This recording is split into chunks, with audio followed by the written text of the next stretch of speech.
ॐ नमः शिवाय।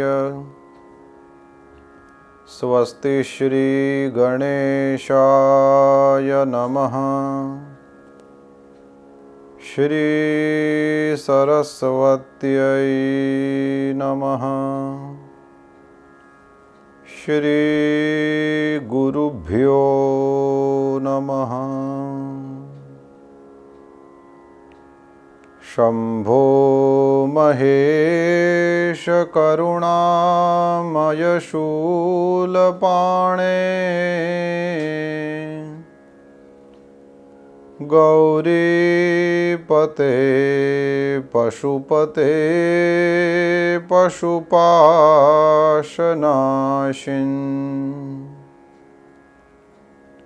काशीपते करुणया जगदेतदेक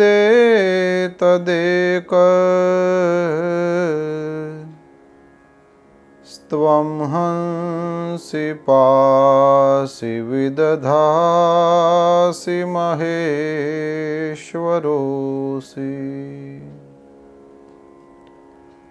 त्वत्तो जगद्भवति देवभव स्मरारे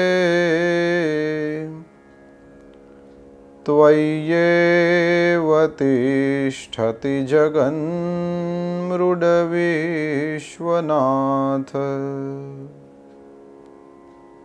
त्वय्येव गच्छति लयं जगदेतदीश।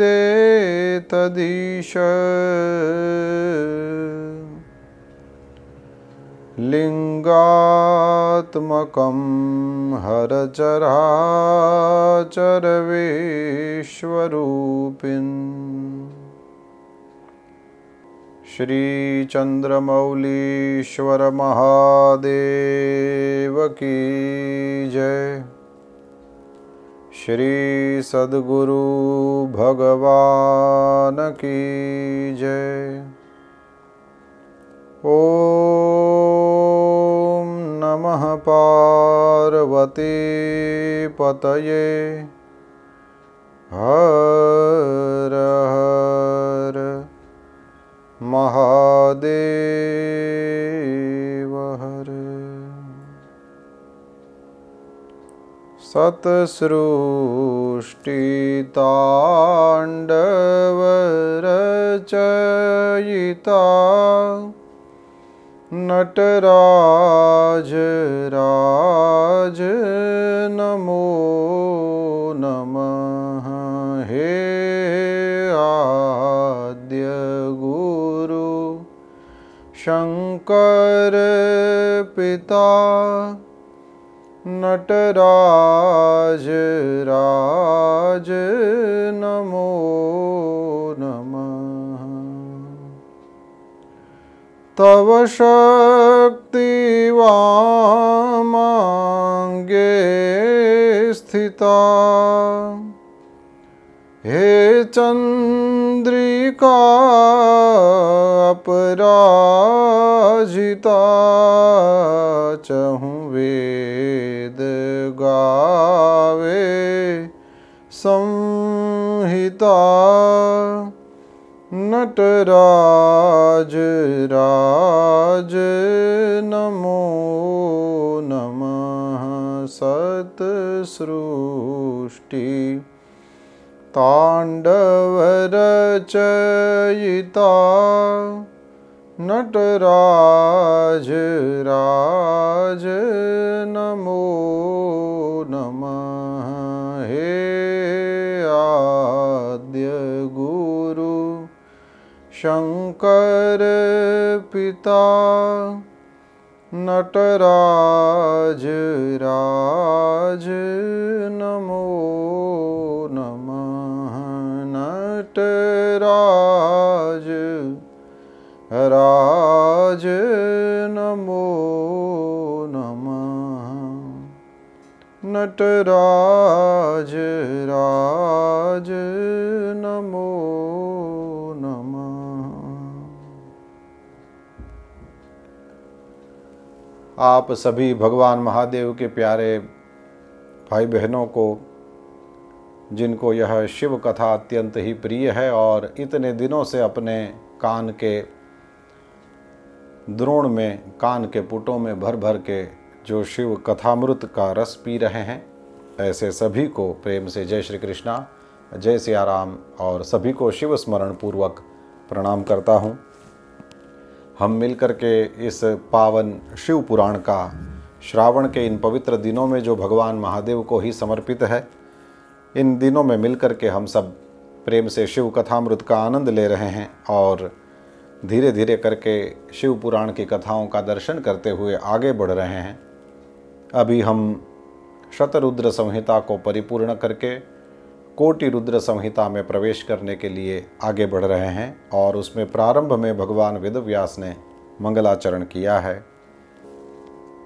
यो धत्ते निजमाययैव भुवनाकारं विकारोज्झितो यस्याहुः करुणाकटाक्षविभवौ स्वर्गापवर्गाभिधौ प्रत्यग्बोधसुखाद्वयं हृदि सदा पश्यन्ति यं योगिनः तस्मै शैलसुताञ्चितार्धवपुषे शश्वन्नमस्तेजसे शश्वन्नमस्तेजसे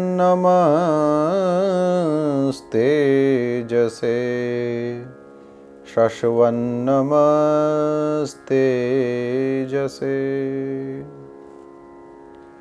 भगवान वेदव्यास मंगलाचरण करते हुए कहते हैं, जो निर्विकार होते हुए भी अपनी माया से विराट विश्व का आकार धारण कर लेते हैं, स्वर्ग तथा अपवर्ग जिनके कृपा कटाक्ष के वैभव बताए जाते हैं, तथा योगी जन जिन्हें सदा अपने हृदय के भीतर आत्मज्ञानानंद स्वरूप में देखते हैं, उन तेजोमयी भगवान शंकर को, जिनका आधा शरीर शैलराज कुमारी पार्वती से सुशोभित है, निरंतर मेरा नमस्कार है। जिनकी कृपा पूर्ण चितवन बड़ी ही सुंदर है, जिसका मुखारविंद मंद मुस्कान की छटा से अत्यंत मनोहर दिखाई देता है, जो चंद्रमा की कला से परम उज्ज्वल हैं, जो तीनों भीषण तापों को शांत कर देने में समर्थ है, जिसका स्वरूप सच्चिन्मय एवं परमानंद रूप से प्रकाशित होता है, तथा जो गिरिराज नंदिनी पार्वती के भुजपाश से आवेष्टित है, वह शिव नामक कोई अनिर्वचनीय तेजः पुंज सबका मंगल करे। इस प्रकार इस चौथी जो कोटि रुद्र संहिता है, इसका दिव्य मंगलाचरण करके भगवान वेदव्यास ने शिव शिवा दोनों का स्मरण किया है 2 श्लोकों में, और इसके बाद में फिर सूत जी के सामने बैठे हुए शौनक आदि सब ऋषि मुनि जो हैं वो कहते हैं, हे सूत जी, आपने विविध प्रकार के आख्यानों से युक्त शिव अवतार का जो महात्म्य है वो बहुत प्रेम से बताया है, वो बहुत ही उत्तम है तात। आप अब तो फिर से भगवान शिव के लिंग का महिमा हमारे सामने प्रेम से बखानिए। भगवान की महिमा अद्भुत है और भगवान के लिंग की महिमा भी अद्भुत है। शिवजी के सुरम्य यश रूपी अमृत का पान करते हुए हमारे कर्ण कुहर तृप्त नहीं होते हैं। महाराज, फिर आप उसी का वर्णन करिए।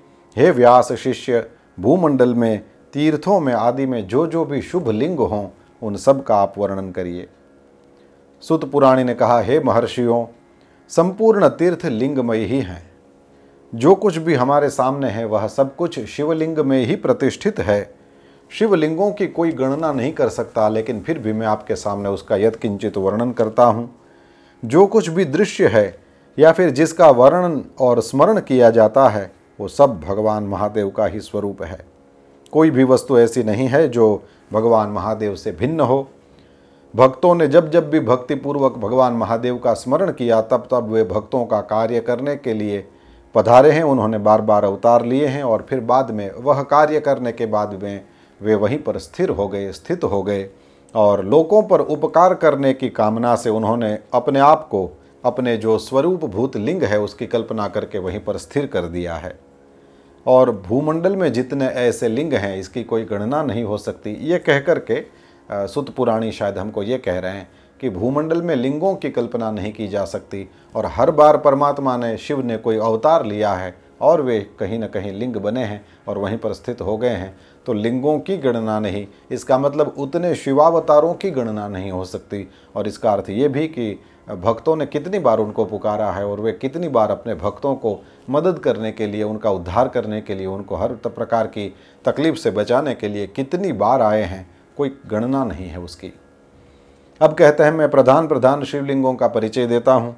उसमें भी जो मुख्य मुख्य ज्योतिर्लिंग है उसका आज वर्णन करता हूँ, और उसका श्रवण मात्र यदि आप करेंगे तो पाप दूर हो जाएंगे।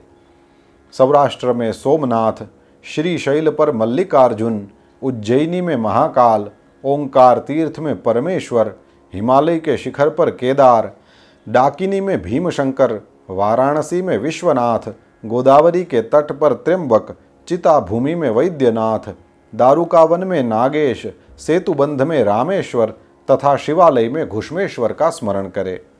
जो प्रतिदिन प्रातःकाल उठ करके इन 12 नामों का पाठ करता है वह समस्त पापों से मुक्त होकर के संपूर्ण सिद्धियों को प्राप्त कर लेता है।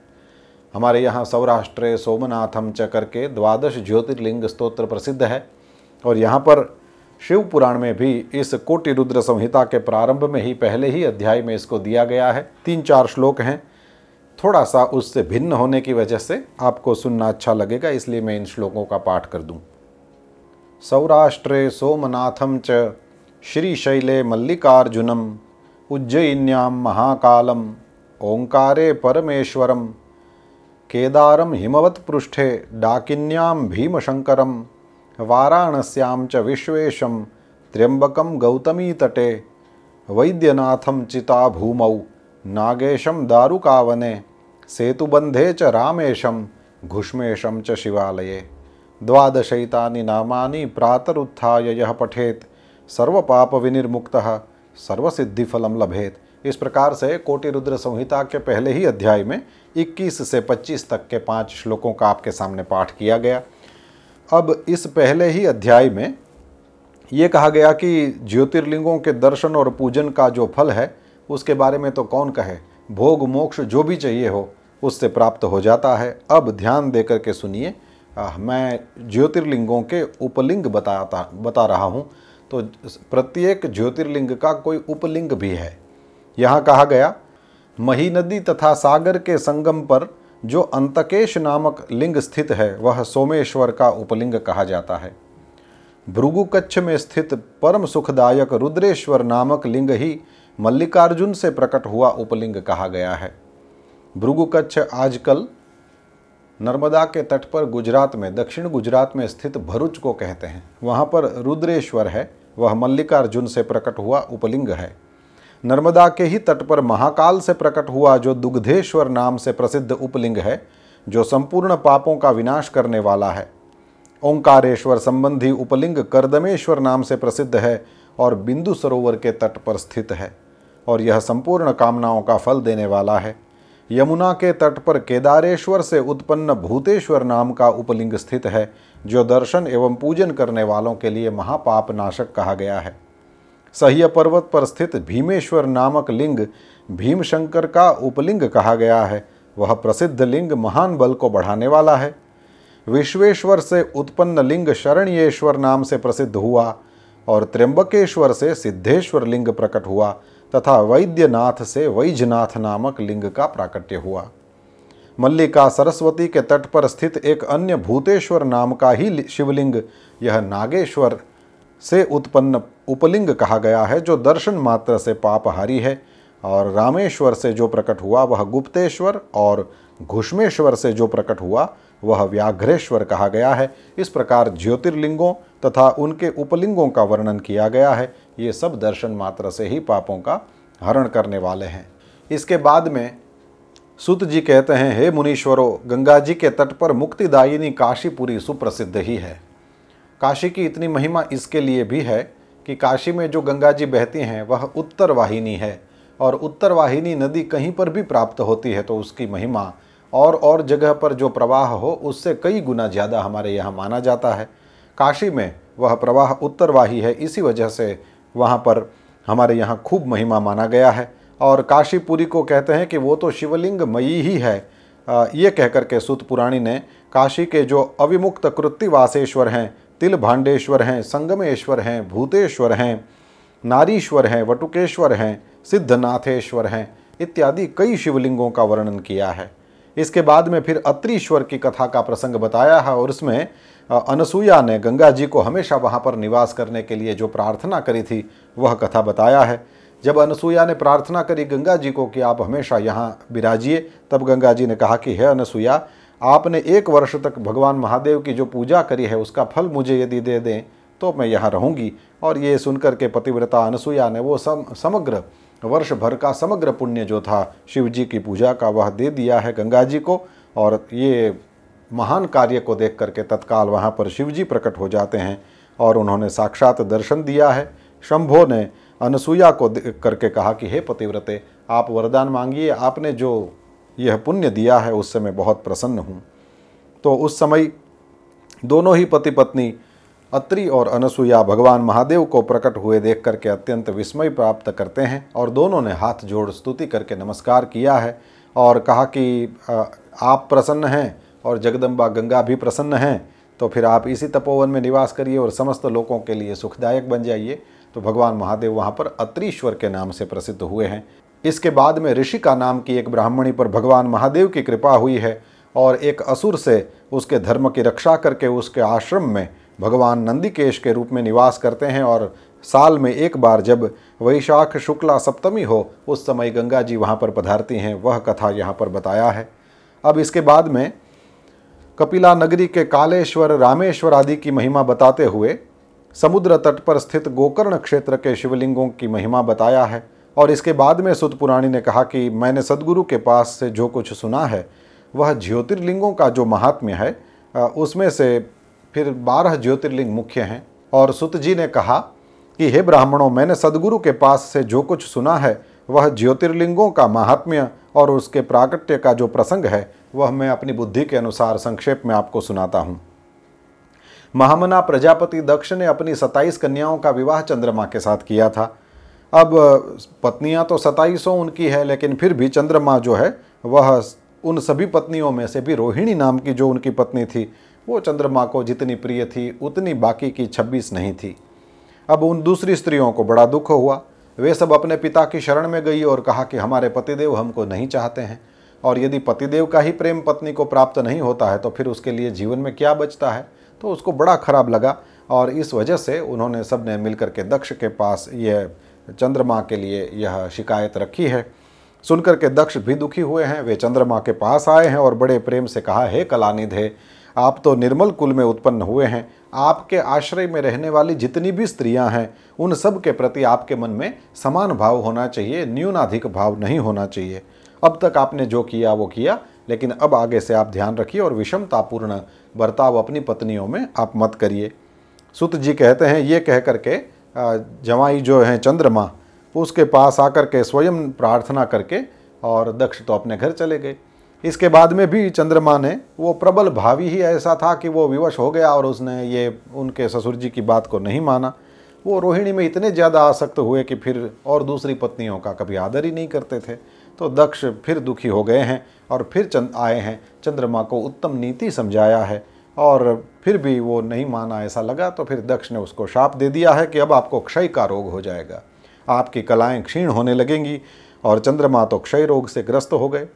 चंद्रमा ने इंद्र आदि देवताओं को और ऋषियों को अपनी वह अवस्था सूचित किया है। इंद्र आदि देवता और वशिष्ठ आदि सभी ऋषि ब्रह्मा जी की शरण में गए हैं और श्री ब्रह्मा जी ने कहा कि देखिए, जो हो गया सो हो गया, इसमें तो अब कुछ किया नहीं जा सकता, लेकिन उसके निवारण के बदले मैं ऐसा कुछ उपाय बताता हूँ कि चंद्रमा को थोड़ा अच्छा लगेगा। और वो उपाय यह है कि प्रभास नाम के शुभ क्षेत्र में चंद्रमा को जाना चाहिए। उसके बाद में फिर वह जाकर के विधिपूर्वक मृत्युंजय मंत्र का अनुष्ठान करे और भगवान महादेव की आराधना करे। चंद्रमा वहाँ पर जाते हैं। प्रभास क्षेत्र में उन्होंने 6 महीनों तक निरंतर तपस्या करी है, मंत्र जप किया है, मृत्युंजय का ध्यान किया है, वृषभध्वज भगवान की पूजा करी है और स्थिर चित्त होकर के लगातार वहाँ पर खड़े रहे। उनको इस तरह से तपस्या करता हुआ देख करके भक्तवत्सल भगवान महादेव वहाँ पर प्रसन्न हुए हैं और उसके सामने प्रकट होकर के कहा कि हे चंद्रमा, कहिए आपको क्या चाहिए, आपका कल्याण हो, आपका जो भी मनोवांछित हो, आपका जो भी इष्ट हो, आप मुझसे मांग लें, मैं प्रसन्न हूँ, आपको संपूर्ण वरदान दूंगा। ये सुनकर के चंद्रमा ने कहा कि हे देवेश्वर, यदि आप प्रसन्न हैं तो फिर मेरे लिए क्या असाध्य है, इसलिए आप ऐसा करें, हे शंकर, मेरे इस शरीर में लगे हुए इस क्षय रोग का आप निवारण कर दें। सुनकर के शिवजी ने कहा कि हे चंद्रदेव, उनका शाप भी मिथ्या न हो और चंद्रदेव को भी थोड़ा अच्छा लगे, इस वजह से शिवजी ने कोई मंझला मार्ग दिखाते हुए जैसे कहा हो। कहते हैं कि एक पक्ष में प्रतिदिन तुम्हारी कलाएं क्षीण होती रहेंगी और फिर दूसरे पक्ष में फिर निरंतर वे बढ़ती जाएंगी, तो इस तरह से होगा। और चंद्रमा ने उसको स्वीकार किया है, भक्तिभाव से भगवान शंकर की स्तुति किया है और फिर चंद्रमा के यश को बढ़ाने के लिए भगवान महादेव वहीं पर स्थित हो गए। यही सोम यानी चंद्रमा के ईश्वर यानी स्वामी हैं, इसलिए सोमेश्वर या सोमनाथ के नाम से भगवान महादेव प्रसिद्ध हुए हैं। सोमनाथ की कोई पूजा करता है तो उसके रोगों का विनाश हो जाता है। और सोमकुंड की भी वहाँ पर देवताओं ने स्थापना करी है। वहाँ ब्रह्मा जी का और शिव जी का हमेशा निवास माना जाता है। इस पापनाशन तीर्थ के रूप में वह प्रसिद्ध हुआ है और जो भी मनुष्य उसमें स्नान करता है वो समस्त रोगों और पापों से मुक्त हो जाता है। मनुष्य जिस फल के उद्देश्य से इस सोम तीर्थ या प्रभास तीर्थ का सेवन करता है, उस फल को वह सर्वथा प्राप्त कर लेता है। यह दिव्य महात्म्य बताया गया। यानी इस तीर्थ में, प्रभास तीर्थ में, सोमनाथ के आसपास रह करके आप जो भी चाहेंगे, वो जिस भी भाव से उस तीर्थ का सेवन करेंगे, आपको जरूर उस वस्तु की प्राप्ति हो सकती है। इस प्रकार से शिव पुराण हमको आश्वासन देता है। अब मैं मल्लिकार्जुन का प्रादुर्भाव का जो प्रसंग है वह मैं आपको सुनाता हूँ। शिव कुमार कार्तिकेय पूरी पृथ्वी की परिक्रमा करने के लिए गए थे और वे जब वापस लौटे तब तक उन्होंने गणेश जी का विवाह हो गया हो देखा। वह शिव पुराण में हमने सुना था, कुमार खंड में। तो वह जो कथा है, इसमें फिर वे क्रौंच पर्वत पर चले गए थे, यह कथा है। और उसमें कहते हैं कि फिर पार्वती जी और शिव जी कार्तिक स्वामी को मनाने के लिए उस क्रौंच पर्वत पर गए भी थे, लेकिन फिर भी वे वापस नहीं आए। उल्टे क्रौंच पर्वत से और 12 कोस वे और दूर चले गए हैं। तब वहाँ पर शिव जी और पार्वती मैया दोनों ही ज्योतिर्मय रूप में प्रतिष्ठित हो गए हैं और पुत्र स्नेह से आतुर होकर के पर्वों के दिन पर वे कुमार को देखने के लिए उनके पास आते जाते रहते हैं। अमावस्या के दिन भगवान महादेव वहाँ पर जाते हैं और कार्तिक स्वामी के साथ रहते हैं और पूर्णिमा को माँ पार्वती जाती हैं और वे अपने पुत्र के साथ रहते हैं। बस पार्वती जी और महादेव जी वहाँ पर रहते हैं, इसी वजह से वे ज्योतिर्मय रूप में होने के कारण ज्योतिर्लिंगम कहा जाता है। और वह मल्लिकार्जुन नाम का ज्योतिर्लिंग तीनों लोकों में प्रसिद्ध हुआ। कहते हैं कि वहाँ पर पार्वती और शिव दोनों की ज्योतियाँ प्रतिष्ठित है।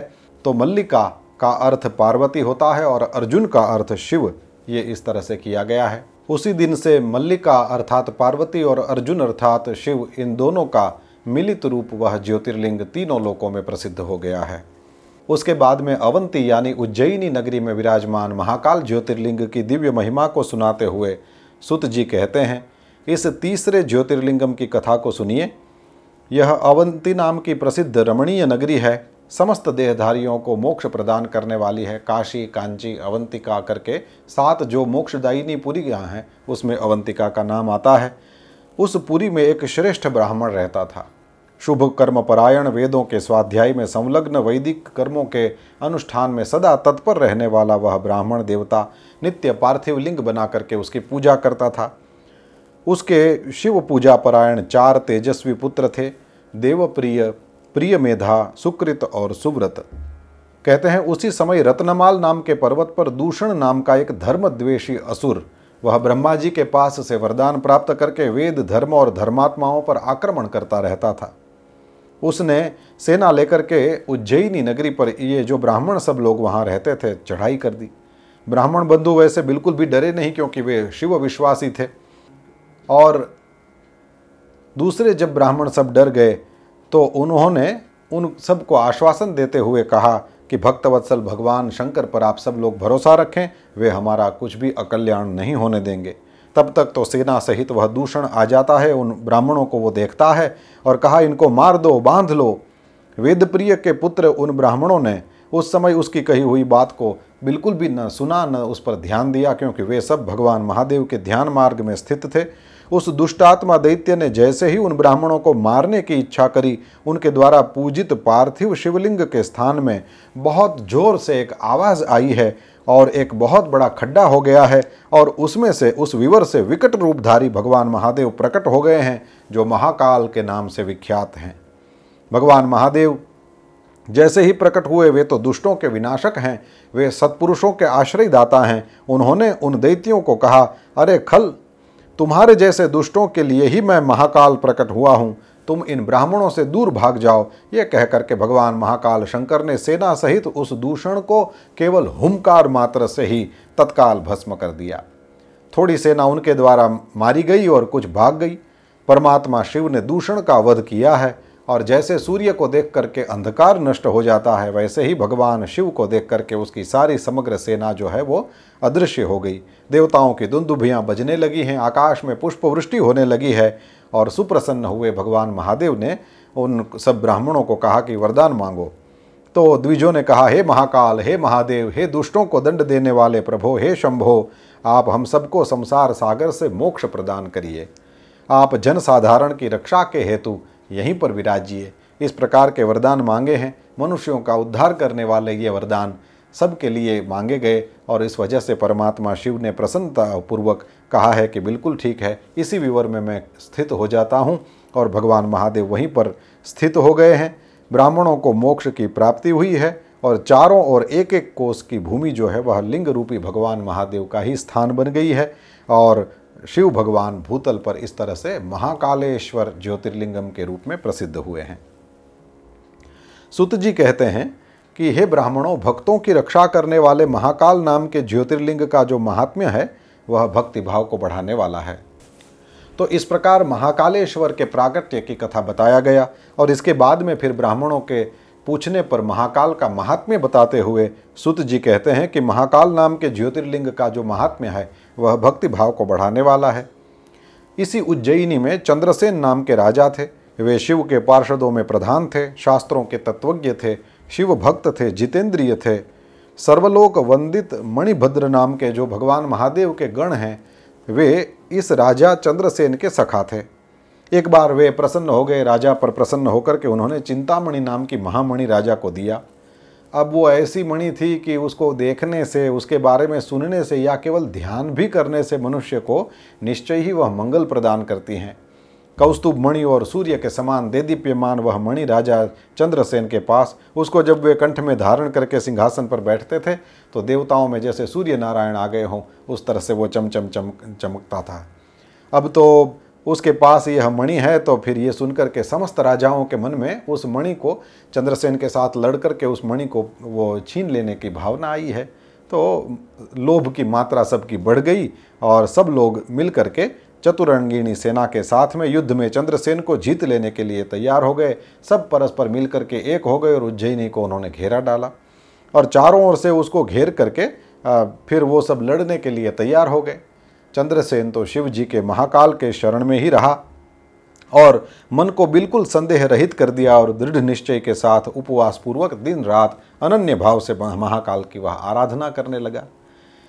इसी समय में उस श्रेष्ठ नगर में कोई एक ग्वालिनी रहती थी, और उसका एकमात्र पुत्र था। वो विधवा थी, और वो उज्जैनी में बहुत समय से रहती थी।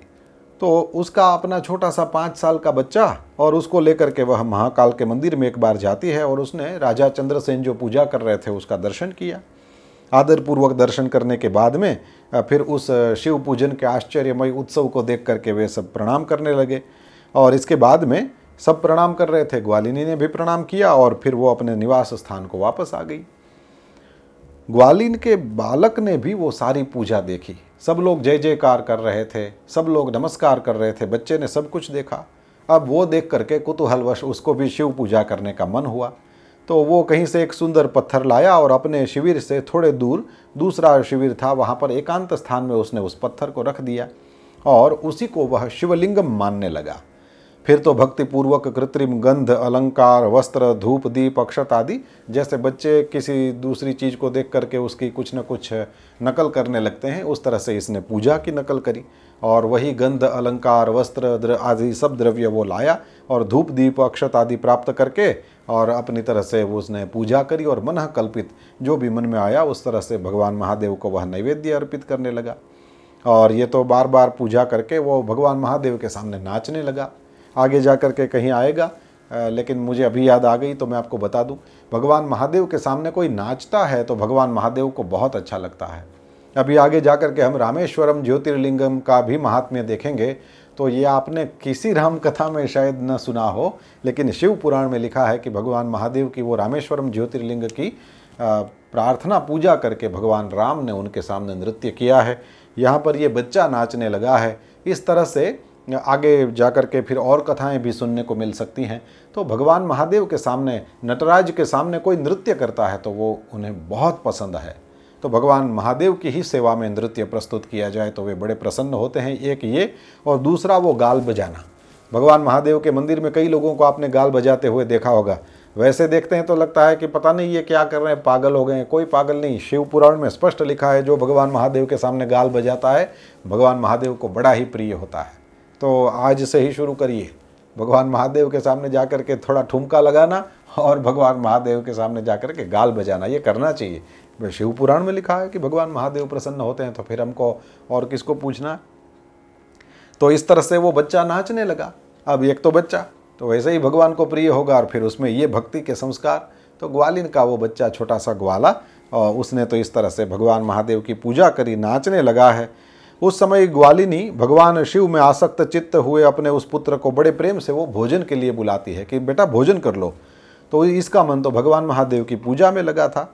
तो बार बार बुलाने पर भी वो बच्चा भोजन के लिए, उसको इच्छा ही नहीं थी।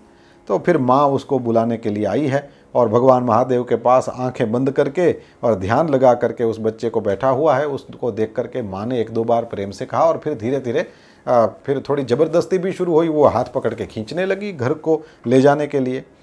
अब मारपीट करने लगी, लेकिन फिर भी वो बच्चा नहीं खड़ा हुआ। तो उसने कहा कि ये जो उसने पूजा आदि का सब ये किया है ना, इस खेल में उसका इतना मन है, तो ऐसा करती हूँ कि इस पूजा को ही हटा के एक और रख देती हूँ, ताकि उसको पता चले कि अब ये बंद करना है और अब भोजन करना है। तो ग्वालिनी ने बस यही किया, और वो सब जो कुछ भी चढ़ाया गया था शिवलिंगम के ऊपर, वो सब अपने हाथों ही उठा करके उसने दूर सब फेंक दिया। और जैसे ही ये किया तो बच्चा हाय हाय करके रोने लगा है।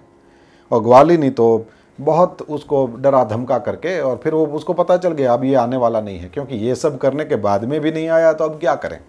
तो उसको वहीं पर डरा धमका करके वहीं छोड़ के वो तो चली गई घर में। और शिव पूजा को माता ने नष्ट कर दिया है देख करके, हे देव हे देव हे महादेव, इस प्रकार उच्चारण करता हुआ मूर्छित होकर वह बच्चा वहीं पर गिर पड़ा। नेत्रों से आंसुओं की धारा प्रवाहित होने लगी। यदि किसी को ऐसा सवाल हो कि क्या ऐसा हो सकता है कि इस छोटी सी उम्र में ये बच्चे में इस तरह का वह बिल्कुल भावना से और बिल्कुल समझदारी से शिव पूजा करना शुरू कर दे, ये हो सकता है क्या? तो यदि ऐसा सवाल हो तो हमको यहाँ ये समझना है कि कभी कभी ये किसी पिछले वाले जन्म से भी इस प्रकार के संस्कार लेकर के आए होते हैं। भगवद गीता में यह स्पष्ट लिखा है, तत्र तम बुद्धि संयोगम लभते पौर्वदेहिकम। पूर्व देह में उसका जो बुद्धि का संयोग था, उसकी बुद्धि जैसी थी वही बुद्धि का संयोग यहाँ पर फिर से हो जाता है। योग यानी जुड़ना, तो संयोग यानी वो फिर से जुड़ जाती है। तो जैसी बुद्धि इससे पहले वाले जन्म में थी वही बुद्धि फिर यहाँ होती है, और फिर वो आगे वाली यात्रा करता है। तो यहाँ पर ये हो सकता है कि इस बच्चे में भी इस प्रकार का हो, और आगे जा कर के इसको जो फल मिलने वाला है वो जब आएगा तो मैं पढ़ूंगा, आपको अच्छा लगेगा। तो इसके ऊपर से तो लगता ही है कि पता नहीं कितने जन्मों से शिव पूजा कर रहा होगा। अब तो वो मूर्छित होकर के सहसा गिर गया। जब उसको थोड़ा सा भी बाह्य भान हुआ है, आंखें खोली है उसने, और आंखें खुली तब तक तो शिशु ने देखा कि वही शिविर भगवान महादेव के अनुग्रह से तत्काल महाकाल का वो सुंदर मंदिर बन गया है, और मणियों के चमकते हुए खंभे उसकी शोभा बढ़ा रहे हैं, और भूमि स्फटिक मणि से एकदम मढ़ गई है। तपाए हुए सोने के बहुत सारे विचित्र कलश उस शिवालय की शोभा को बढ़ा रहे हैं, और इस प्रकार से विशाल द्वार, कपाट और प्रधान द्वारों के द्वारा वो सब कुछ वो सुवर्णमयी था। वो बच्चा देख रहा है कितने हीरे के बनाए हुए चबूतरों की शोभा, और शिवालय के मध्य भाग में ध्यान निधान शिव जी का रत्नमय लिंग, और सारी की सारी जो भी उसने पूजा की सामग्रियां चढ़ाई थी उस शिवलिंगम पर उसने देखी, और बालक सहसा उठ करके खड़ा हो गया। बड़ा आश्चर्य हुआ है, परमानंद के समुद्र में निमग्न हो गया है, और भगवान महादेव की स्तुति करके बार बार उनके चरणों में मस्तक नवाने लगा है। सूर्यास्त होने के बाद में वह गोप बालक शिवालय के बाहर आया है और बाहर आकर के उसने अपने घर को देखा तो जैसे इंद्र भवन हो उस वैसी दिव्य शोभा थी, उज्ज्वल वैभव था। प्रकाशित होने वाले उस भवन के अंदर जा कर के देखा तो सब प्रकार की शोभाएं थी। अब जो भगवान महादेव का भगत होगा उसको क्या नहीं मिलेगा। तो इसके बाद में माँ को पता चला और माँ भी अपने पुत्र के मुख से गिरिजापति के उस कृपा प्रसाद को सुनती है। पूरा वृत्तांत सुनकर के वो ग्वालिनी ने राजा को सूचना दिया है कि देखिए भगवान का यह कृपा प्रसाद हम लोगों को प्राप्त हुआ है। राजा चंद्रसेन मंत्रियों पुरोहितों सहित आया है, देख करके परमानंद सागर में डूब गया है और उस ग्वालिनी के बच्चे को राजा चंद्रसेन ने अपने हृदय से लगा लिया है। अब तो पूर्ववासियों को बहुत हर्ष हुआ और पूरी रात जो है वो क्षण की तरह बीत गई है। अब युद्ध के लिए नगर को चारों ओर से घेर करके जो खड़े थे राजा, उन सबको भी सवेरे अपने गुप्तचरों के मुख से ये पूरा चरित्र सुनने को मिला और जैसे ही वह सुनने को मिला तो सब एकत्र हो गए और परस्पर एक दूसरे से कहने लगे कि ये राजा चंद्रसेन बड़ा शिव भक्त है, उसके ऊपर विजय प्राप्त करना बहुत ही कठिन है। वो सर्वथा निर्भय होकर के महाकाल की यह नगरी उज्जयिनी का पालन करता है। राजा चंद्रसेन तो महान शिव भक्त है ही, जिस नगरी के छोटे छोटे बच्चे भी ऐसे शिव भक्त हों उसके साथ यदि उस नगरी के राजा के साथ यदि हम विरोध करेंगे तो भगवान महादेव क्रोध करेंगे और क्रोध करेंगे तो फिर हम सब लोग नष्ट हो जाएंगे। इसलिए बहुत अच्छा होगा कि इस नरेश के साथ हम लोग मेल मिलाप कर लें और ये करने से महेश्वर हम पर भी कृपा करेंगे, क्योंकि भगत के साथ बैठेंगे तो भगवान की कृपा जितनी भगत पर बरस रही है उससे थोड़ी कम, लेकिन हम लोगों पर भी तो बरसेगी तो हमको भी ये लाभ होगा। तो उन्होंने सारे अपने जो हथियार हैं वो सब रख दिए हैं और तुरंत ही उस राजा चंद्रसेन की अनुमति लेकर के महाकाल की उस रमणीय नगरी में प्रवेश करते हैं और ये सब महाकाल की पूजा हो रही थी वहाँ पर वो सब गए हैं। उस ग्वालिनी की महाभाग्य की सब लोग प्रशंसा भी बहुत अच्छी तरह से करने लगे हैं और सब लोगों ने वो शिवालय और शिवलिंगम के दर्शन भी किए हैं जो गोप बालक पर कृपा करके भगवान ने प्रकट किया है। अब तो सब राजाओं ने अपनी उत्तम बुद्धि भगवान शिव के चिंतन में लगाया है। तदनंतर वे सारे नरेश जो हैं वो शिव की कृपा प्राप्त करने के लिए उस गोप शिशु को बहुत सारी वस्तुओं को भेंट में देने लगे हैं, ताकि वो बच्चा खुश होगा तो फिर बच्चे के जो स्वामी हैं वो भगवान महादेव पर हम पर भी प्रसन्न होंगे। तो भगत को प्रसन्न करके भगवान को प्रसन्न करने की चेष्टा करने लगे। तो और भी उन्होंने संपूर्ण जनपदों में जो भी बहुसंख्या में गोप रहते थे उन सब के राजा के रूप में भी उन्होंने इस बालक को ही बना दिया। इसी समय समस्त देवताओं से पूजित परम तेजस्वी वानरराज हनुमान जी वहाँ पर प्रकट हो गए। जैसे ही वे पधारे, आते ही सभी राजा बहुत वेग के द्वारा वो सब जल्दी जल्दी वहाँ से खड़े हुए और सब लोगों ने भक्ति भाव से विनम्र होकर के हनुमान जी के चरण में मस्तक नवाया है। राजाओं से पूजित होकर के वानरराज हनुमान जी उन सब के बीच में बैठे हैं और उस गोप बालक को हृदय से लगा करके उन नरेशों की ओर देख करके हनुमान जी बोले हैं, हे राजाओं, आप सब लोग और दूसरे देहधारी लोग भी मनुष्य जो यहाँ खड़े हैं वे सब मेरी बात सुने, इससे आप सब लोगों का भला होगा। भगवान शिव के अलावा देहधारियों के लिए दूसरी कोई गति ही नहीं है। ये बहुत बड़े सौभाग्य की बात है कि इस गोप बालक ने शिव जी की पूजा का दर्शन करके उससे प्रेरणा लिया और बिना मंत्र ही भगवान महादेव की पूजा करके भी भगवान महादेव की प्राप्ति कर ली। गोप वंश की कीर्ति बढ़ाने वाला यह बालक भगवान महादेव का श्रेष्ठ भक्त है।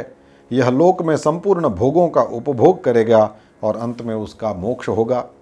इसकी वंश परंपरा के अंतर्गत 8वीं पीढ़ी में महायशस्वी नंद उत्पन्न होंगे और नंद के यहाँ साक्षात भगवान नारायण उसके पुत्र के रूप में प्रकट होंगे और श्री कृष्ण नाम से प्रसिद्ध होंगे। आज से यह गोप कुमार इस जगत में श्रीकर नाम से विशेष ख्याति को प्राप्त होगा। ये कहकर के अंजनी नंदन शिव स्वरूप वानर राज हनुमान जी ने समस्त राजाओं और महाराज चंद्रसेन को भी कृपा दृष्टि से देखा है। तदनंतर उस बुद्धिमान गोप बालक श्रीकर को भी खूब प्रसन्नता के साथ शिवोपासना का आचार व्यवहार जो होता है उसका हनुमान जी ने उपदेश दिया है और जो भगवान महादेव शिव को बहुत प्रिय है। इसके बाद में परम प्रसन्न हुए हनुमान जी चंद्रसेन और श्रीकर के पास से विदा लेकर के उन सब राजाओं के देखते ही जैसे प्रकट हुए थे वैसे ही वहाँ पर ही अंतर्धान हो गए। सारे राजा जो वहाँ खड़े थे वे सब आनंद में आ गए और सम्मानित हुए हैं। महाराज चंद्रसेन की आज्ञा लेकर के जैसे आए थे वैसे ही सब चले गए। महाराजा चंद्रसेन और गोप बालक श्रीकर दोनों ही बड़ी प्रसन्नता से महाकाल की सेवा करने लगे हैं। यह महाकाल नाम का जो शिवलिंगम है वह सत्पुरुषों का आश्रय है। भक्तवत्सल भगवान महादेव दुष्टों को सर्वथा दूर रखने वाले और उनका हनन करने वाले हैं। यह परम पवित्र आख्यान यहाँ पर भगवान महादेव जो महाकाल के स्वरूप में प्रकट हुए हैं उनकी महिमा को बताने के लिए कहा गया। तो 2 अध्यायों में, एक में भगवान महाकाल की उत्पत्ति का प्रसंग है, किस प्रकार से उन्होंने अवतार लिया, और दूसरे में उनके महात्म्य की चर्चा करी गई है।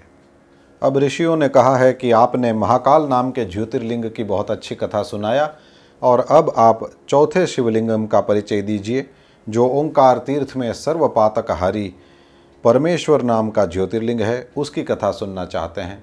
श्री सुत पुराणी ने कहा कि एक बार भगवान नारद मुनि गोकर्ण नाम के शिवजी के पास रहकर के प्रेम से भक्तिपूर्वक उनकी सेवा कर रहे थे।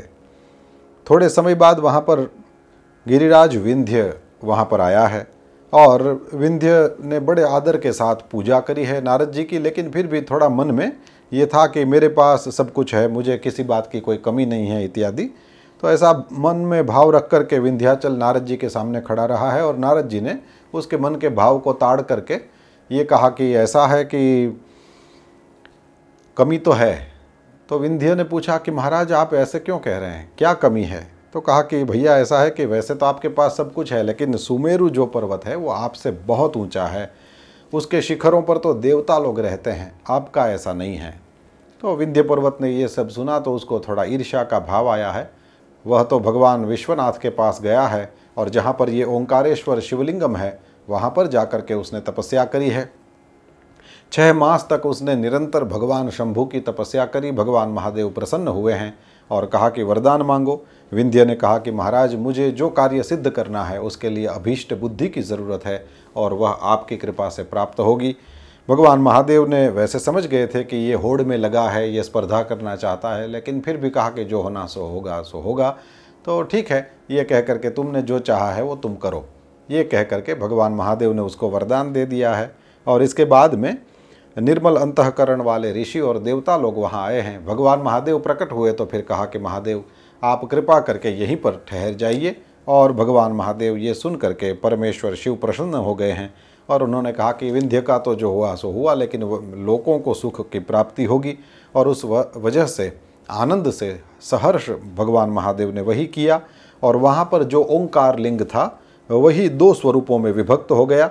शिव पुराणानुसार प्रणव में जो सदाशिव थे वे ही ओंकार नाम से विख्यात हुए हैं और पार्थिव मूर्ति में जो ज्योति प्रतिष्ठित हुई है उसका नाम परमेश्वर है। यह परमेश्वर ही अमलेश्वर कहा जाता है और यह अपभ्रंश शब्द है, शुद्ध शब्द है, वो अमरेश्वर है। लेकिन हमारे यहाँ व्याकरण में र और ल में भेद नहीं मानते, इसलिए अमलेश्वर भी कहा जाता है और अमरेश्वर ऐसा भी शब्द शिव पुराण में हमको पढ़ने को मिलता है। तो 2 लिंग हो गए। तो वैसे 12 ज्योतिर्लिंग है, लेकिन ओंकारेश्वर परमेश्वर दोनों मिल करके एक ज्योतिर्लिंग है। तो फिर वो 2 ना गिने तो 12 के 12 ही रहेंगे, नहीं तो 13वां हो गया। इसके बाद में फिर उत्तम केदार नाम का जो ज्योतिर्लिंग है उसकी कथा बताया है। कहते हैं कि भगवान विष्णु का जो नर नारायण नाम का अवतार है वे 2 रूपों में है। तो वे बद्रिकाश्रम में तपस्या करते हैं और दोनों ही पार्थिव लिंग बना करके और उसमें स्थित होकर के पूजा ग्रहण करने के लिए भगवान महादेव को प्रार्थना करते हैं। तो शिव जी तो भक्तों के अधीन है, इसलिए पार्थिव लिंग का जब पूजन हुआ है तो उस समय जैसे ही नर नारायण ने प्रार्थना करी है भगवान महादेव प्रसन्न होकर के कहते हैं कि मैं तुम दोनों की आराधना से संतुष्ट हूँ और आप दोनों ही मुझसे कुछ वरदान मांग लो। तो उनका कहना सुनकर के भगवान नरनारायण ने लोगों के हित की कामना से कहा कि हे देवेश्वर, यदि आप प्रसन्न हैं तो इसी स्वरूप से पूजा करने के लिए आप यहीं पर स्थित हो जाइए। तो दोनों ने ये कहा तो दोनों बंधुओं के अनुरोध से कल्याणकारी महेश्वर हिमालय के उस केदार तीर्थ में स्वयं ज्योतिर्लिंगम के रूप में ही स्थित हो गए। यह केदारेश्वर का महात्म्य बताया गया। और इसके बाद में भीमा शंकर नाम से जो प्रसिद्ध है, पहले हम ये गलती सुधार लें, ये भीमा शंकर नाम से प्रसिद्ध ज्योतिर्लिंग जो है वो असल में भीम शंकर है, इसको भीमा शंकर नाम से प्रसिद्धि मिली है। तो भीम शंकर नाम का जो ज्योतिर्लिंग है उसका महात्म्य है। यह कामरूप देश में लोकहित की कामना से भगवान साक्षात महादेव ज्योतिर्लिंगम के रूप में अवतीर्ण हुए थे, ये है। वैसे महाराष्ट्र में माना जाता है, लेकिन यहाँ पर कामरूप देश लिखा है, तो असम में गुवाहाटी के आसपास में कहीं पर यह है, ऐसा कहा जाता है। उसकी कथा बताते हुए कहा कि भीम नाम का एक महापराक्रमी राक्षस हुआ था और वह अपनी माता के साथ सह्याद्री जो पर्वत है उस पर निवास करता था। एक दिन उस भीम ने कहा कि हे माँ, तुम्हारे साथ मैं रहता हूँ, लेकिन मेरे पिताजी कहाँ हैं? आप अकेली क्यों रहती हैं? मैं ये सब जानना चाहता हूँ। तो वो करकटी नाम की उसकी जो माता है उसने कहा कि कुंभकर्ण तुम्हारे पिता हैं, श्री राम ने उसको मार दिया। इसके बाद में फिर मैं अपने माता पिता के पास रहती थी, लेकिन वहाँ पर भी एक सुतीक्ष्ण नाम के जो थे अगस्त्य के शिष्य थे, तो मेरे माता पिता उसको खा जाने के लिए वहाँ पर गए, तो सुतीक्ष्ण ने उन दोनों को मार दिया। इसके बाद में फिर मैं अकेली हो गई हूँ। और ये सब कथा सुनकर के भीम ने कहा कि विष्णु भगवान के साथ अब मुझे कैसा बर्ताव करना चाहिए, क्योंकि उसने मेरे माता पिता को मार दिया और फिर मेरे नाना को भी मार दिया, तो ये उन्होंने तो मुझे बड़ा दुख दिया है। ये कह कर के फिर उसके बाद में महान तपस्या करने के लिए वो निकल गया है घर से। ब्रह्मा जी की तपस्या करी है, 1000 वर्ष तक महान तपस्या करी। फिर ब्रह्मा जी प्रसन्न हुए, वरदान मांगने के लिए कहा, तो भीम ने कहा कि आज मुझे ऐसा बल दें आप कि जिसकी तुलना कहीं भी न हो सकती है, कहीं भी नहीं हो सकती। तो वरदान देकर के ब्रह्मा जी तो विदा हो गए और इसने तो फिर भयानक पराक्रम किया है, देवताओं को सबको जीत लिया है और एक बार तो श्री हरि को भी उसने युद्ध में हराया है। और फिर कामरूप देश का जो राजा था सुदक्षिण, उसको जीतने के लिए वहाँ गया है। उसने सुदक्षिण को हरा दिया और एक एकांत स्थान में ले जा करके बंद कर दिया है। और वहाँ पर बैठ कर के भी वो सुदक्षिण जो भगवान शिव के ही भक्त हैं, महान भक्त हैं, वे तो पार्थिव लिंगों को बनाते और उसकी पूजा करना उन्होंने चालू किया। ओम नमः शिवाय का जप कर रहे थे। उनकी जो राजवल्लभा उनकी पत्नी थी दक्षिणा, उसने भी प्रेम पूर्वक पार्थिव लिंगों का पूजन चालू रखा है और दंपति अनन्य भाव से भक्तों का कल्याण करने वाले भगवान महादेव की उपासना कर रहे थे। इस तरह से भगवान महादेव अत्यंत ही प्रसन्न हुए हैं। उधर वह राक्षस यज्ञादि कर्मों का लोप करने लगा और धर्म का लोप करने वाला, क्योंकि इतना शक्तिशाली, उसके सामने कोई ठहर नहीं पाए। तो सभी देवता और ऋषि अत्यंत पीड़ित होकर के महाकोशी के तट पर गए हैं और भगवान महादेव की आराधना और स्तवन करने लगे हैं। तब भगवान महादेव प्रसन्न हुए हैं, कहा कि वरदान मांगिए। देवताओं ने कहा कि महाराज, वो भीम नाम का राक्षस सभी को निरंतर पीड़ा दे रहा है और आप उस दुखदायी राक्षस का उद्धार करिए। शंभु ने कहा कि बिल्कुल चिंता मत करो, सुदक्षिण नाम के जो राजा हैं, जो कामरूप देश के अधिपति हैं, उसको उस राक्षस ने पकड़ करके एकांत स्थान में बंद कर दिया है। आप वहाँ जाकर के सुदक्षिण को मेरा संदेशा दीजिए और ये कहिए कि यह जो दुष्ट राक्षस बड़ा प्रबल हो गया है, उसने आपका तिरस्कार भी किया है, ये मुझे पता है, लेकिन अब वो ज़्यादा समय और वो रहेगा नहीं, उस दुष्ट को मैं मार दूंगा, ये मैंने कहा है। देवताओं ने प्रसन्न होकर के शंभु की कही हुई सारी बात को वो सुना दिया है सुदक्षिण को। सुदक्षिण भी प्रसन्न हुए हैं। देवता सब भी राक्षस को मरा ही जान करके अपने लोक में चले गए हैं। इतने में ही उस राक्षस को, भीम को जाकर के किसी ने कहा कि ये जो सुदक्षिण है वो तो तुमको मारने के लिए कोई कुछ पुरस्चरण कर रहे हैं। तो ये सुनते ही वो राजा को मारने की इच्छा से हाथ में तलवार लेकर के आया है और राजा को बड़ा धमकाया, डराया और कहा कि क्या कर रहे हो। तो राजा ने कहा कि मैं चराचर जगत के स्वामी भगवान शंकर की पूजा कर रहा हूँ। ये सुनते ही राजा को और धमकाने लगा और डराने लगा और फिर उसने कहा कि ये सब रहेगा तब तुम पूजा करोगे ना। उसने पार्थिव लिंग पर अपनी तलवार चलाया है और पार्थिव लिंग को तो वह तलवार स्पर्श भी नहीं कर पाई, लेकिन वहाँ पर भगवान महादेव अचानक ही प्रकट हो गए हैं और उन्होंने कहा कि मैं भीमेश्वर हूँ, अपने भगत की रक्षा के लिए मैं प्रकट हुआ हूँ, देख, और मैं अपने भगत की रक्षा करता हूँ।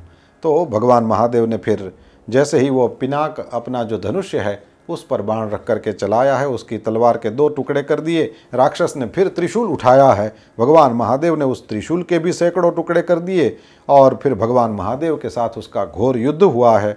और अंत में भगवान नारद जी ने आकर के शिव जी को प्रार्थना किया, हे महेश्वर, आप लोगों को इसके साथ लड़के क्यों भ्रम में डाल रहे हैं?